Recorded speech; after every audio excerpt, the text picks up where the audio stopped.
Welcome to our podcast. My name is Emily Akerman, and I'm joined by my classmates Samantha Guiao and Lily Ha. We're fourth-year students at OCAD University, and this episode was made for our Designing a Humane Futures class. Today, we're talking about economic precarity, what it actually means to struggle financially in Toronto in 2026. Not in theory, through real people, real stories, and real systems that are failing them. Each of us interviewed someone from a different community. I spoke with a disabled adult about disability justice and the systems that trapped disabled people in poverty. Samantha spoke with an immigrant professional about building stability in a city that doesn't make it easy. And Lily spoke with a student immigrant about trying to survive school, unemployment, and this uncertain future all at once. 3 different lives, 3 different entry points, but as you'll hear, the same walls keep showing up. My guest is Jess Walken. Jess is a blind artist, a PhD graduate, and a disabled justice advocate based in Toronto. They're also a facilitator with the Futures Fellowship at Access Now, a program for young disabled people, and that's actually how I met them. They were a facilitator. What you're about to hear is a conversation about what it really costs to be disabled in the city, not just financially, but personally, structurally, and humanely. Economic precarity is affecting many people's ability to live hopefully and securely in this year of 2026 and going forward. Like myself, are the cost of living, basic necessities not only help but can take away any financial stability you work so hard for. How does that impact the disabled community when it's already impacting the able community? Does the barriers increase tenfold? When it comes to economic precarity, I think that in the year 2026, we're really dealing with across the board a housing crisis, an environmental crisis, medical systems and government systems that already don't serve most people in our city in Toronto.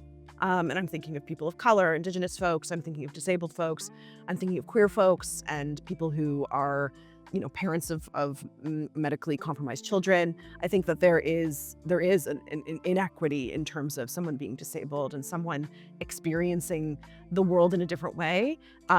We think about Ontario Disability Support Program. We think about affordable housing. We think about how much it costs to go to university or go to a training program. Like, there are so many barriers in terms of quality of life as well as just living and making a living. And so much of what we in our society in North America deem as valuable is based on how much we can work. And I say we as in our society. I would argue my personal politics, maybe that disabled people don't, and all people don't have to be finding value based on how much we work, but that is the system that we exist in. And so in body minds that don't necessarily conform to a world where working 9-to-5 jobs outside of their home and in already inaccessible workplaces and buildings, it does create an intense barrier for folks to feel successful, to feel like they can afford housing and food and life. But on the other hand, like you say, the cost of living is so high. And I also think what really pissed me off was in 2020, we decided that $2,000 a month was what CERB offered was a standard living wage in Canada. And yet ODSP didn't go up at all. It's just stayed at $1,400. So What is that? I remember when I first moved into this apartment, the apartment that I'm in now, my ODSP counselor called me and said, the rent is, my rent at the time might've been $1,450. And she was like, ODSP only gives you $1,400. And I was like, yes, I'm aware. And I was like, yeah, she's recognizing that that's not enough money. And I think something that I find really frustrating when a program is delivered and created by someone who isn't disabled is their understanding of stability is you have a place to sleep and that's safe and you can eat. When in reality, it's not just about buying bread and eggs. It's also about living a life. And I think a lot of people in Toronto are house poor. I think a lot of people I always joke, I'm like, good thing I love my apartment because like I can't afford to go to Casa Loma or down to a hockey game or anything like that. Yeah. And so I do think it is ridiculous when you think about ODSP being this security-based thing or meant to stabilize you. When in reality, like you say, as it's encouraging you to make money, but then that money then impacts how much your stability can actually be stable. Yep. What stayed with me most from Jess is that the system doesn't just underpay disabled people, it punishes them for trying to earn more. It shapes who they can love, who they can marry, what risks they can take. That's not a safety net, that's a cage. And yet, Jess is still building, still showing up, still saying, a system is not all that is present in this world.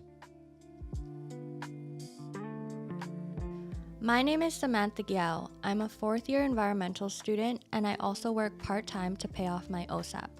So this next conversation is one I felt and we felt personally. My guest is Bianca Ozaita. Bianca immigrated here from the Philippines at the age of 12.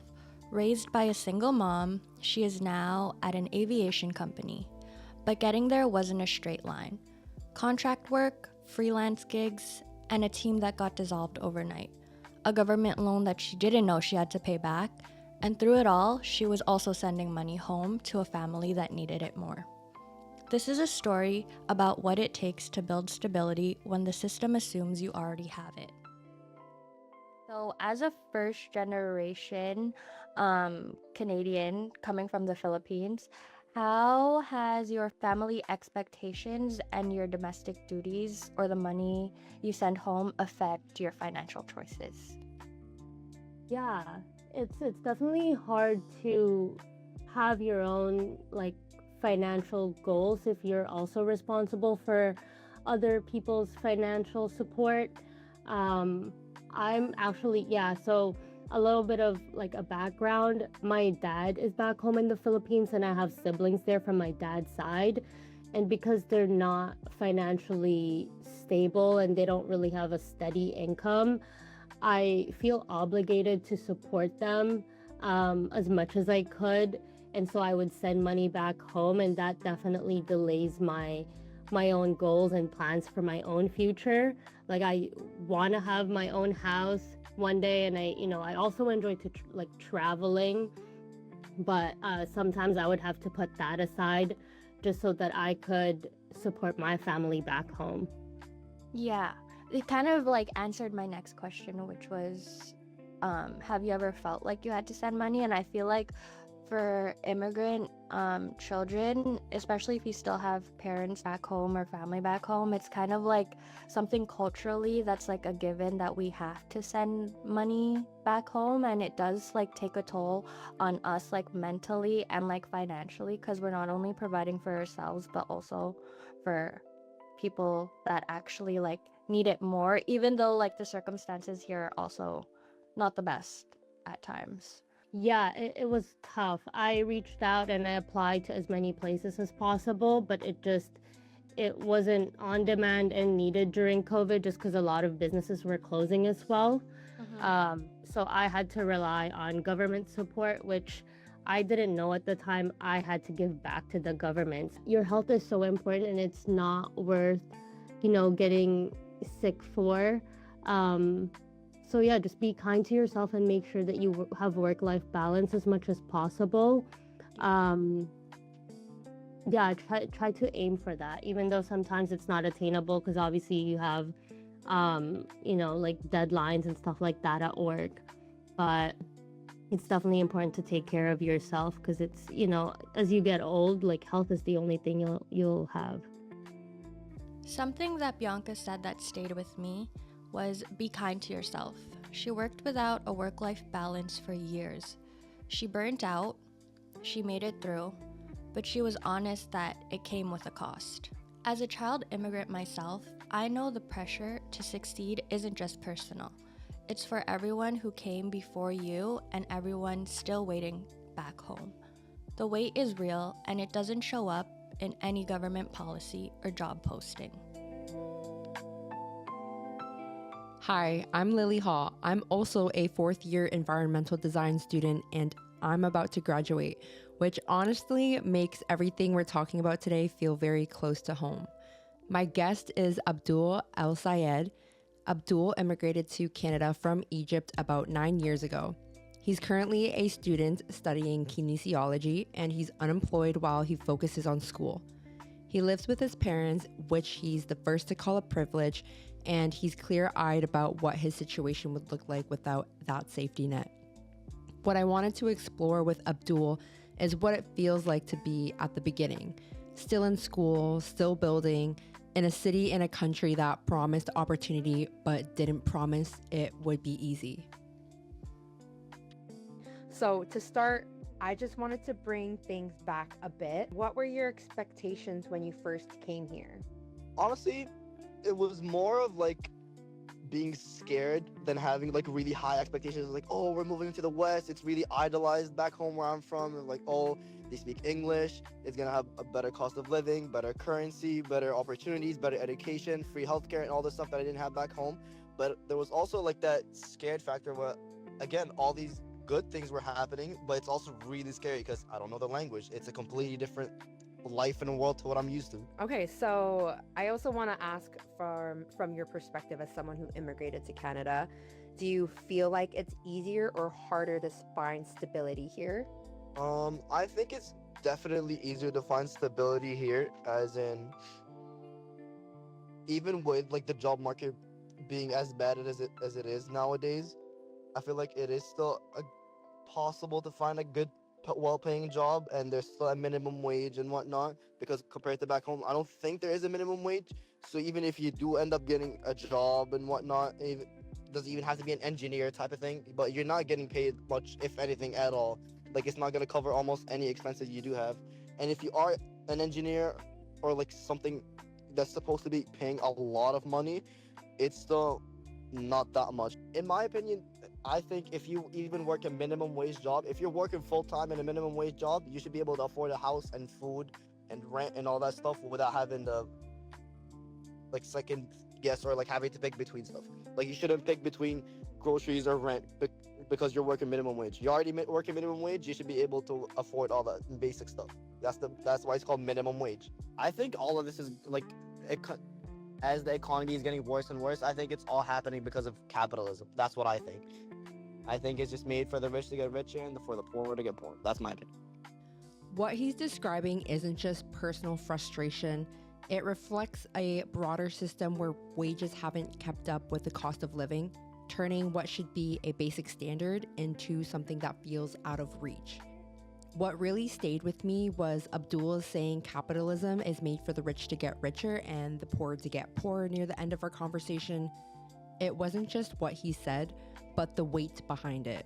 It came from someone who moved here searching for stability and opportunity, someone who still feels grateful to be here, yet can recognize how difficult it's becoming to build a secure life.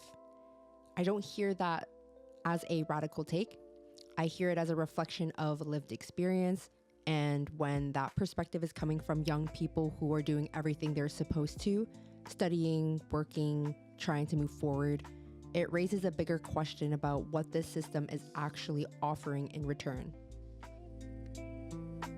3 interviews, 3 communities, and the same question underneath all of them. What does it mean to actually live here, not just survive? Disabled people are penalized for earning. Immigrants carry 2 households across 2 countries. Students are graduating into more debt and fewer opportunities. And the system keeps calling it a personal problem. It isn't. It's a structural one. But what we also heard in every single conversation is that people are not waiting for the system to fix itself. They're showing up for each other, building community, sending money home, applying for grace periods, facilitating programs with care and intention.